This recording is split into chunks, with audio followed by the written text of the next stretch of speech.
Shalom, ladies and gentlemen. Today, as always, we'll be talking about our weekly Torah portion, the Parshas Bo.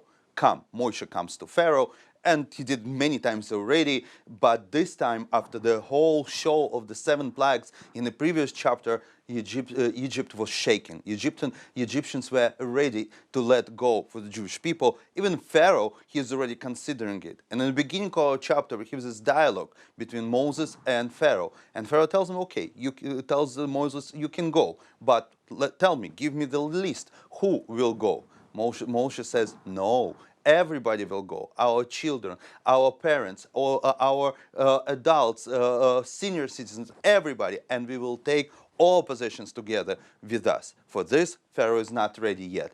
And then the show of the plagues continues until the end of our chapter. We have another 3 plagues until the Egyptian cannot do anything. They already want, they're kind of pushing us out.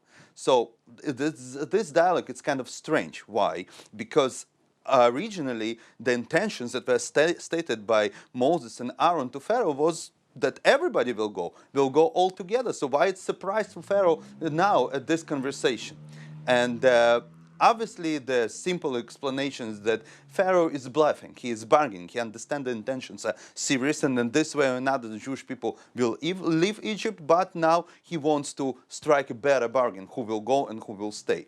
But I think, after all, Moshe Rabbeinu means our teacher. Moses, in this short dialogue, teaches us a very important lesson about our own Pharaoh, our own current Egypt, and the most important, how to get out from all this mess.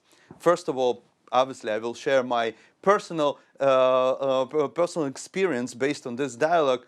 30 years already, over 30 years ago, when I myself, as a young teenager back in Ukraine, Odessa, Ukraine, came to the synagogue. The synagogue congregation mostly consisted of elderly people, and they didn't want us in. They say, you are young. For young people, you don't need to be here. Obviously, they were protecting us because the memory, and actually not really memory, the Soviet Union, it was pretty strong back then yet. But my first rabbi, who was still inspiring a lot of people around the world, Rabbi, he somehow miraculously received a small side room in the synagogue, and we young guys were getting together there, and we'll say to Pharaoh, no, children will go first. We will begin with children coming out of Egypt. And today, this synagogue doesn't exist anymore. The building collapsed, but the Jewish life flourishing in Odessa, Ukraine. The second lesson from this dialogue that I learned was a couple of years ago when I was the principal of the Jewish high school here in New York, and obviously we had to deal with the advertising for the Russian-speaking community. This was our target group. And I met with one woman who was a guru in advertising in Russian-speaking community, and she told me, I cannot promote your school. I said, why? Because you want to steal our children. I was really surprised by this reaction, and I told her, we don't plan to steal anybody. No, she said, we're living in America. It's a free country. Our children do not need your Judaism. They're free to go to the sports groups, learning music, culture, theater, and so on. Why do you want them to sit in yeshiva and study Talmud?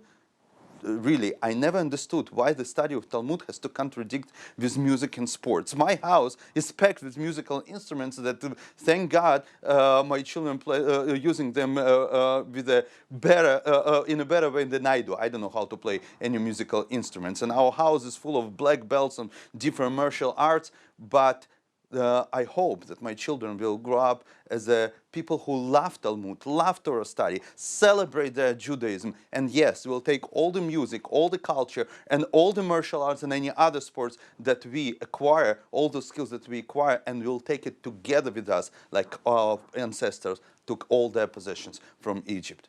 But the most important thing, Judaism, it's not targeting a certain age group. It's not the youth program of Exodus from Egypt. No, it's for everybody. Judaism is about the family, children, parents, grandparents, grandparents, and everything that around us. When we all together as a family, and only as a family, we can leave Egypt our days. Good luck. Thank you. See you next week.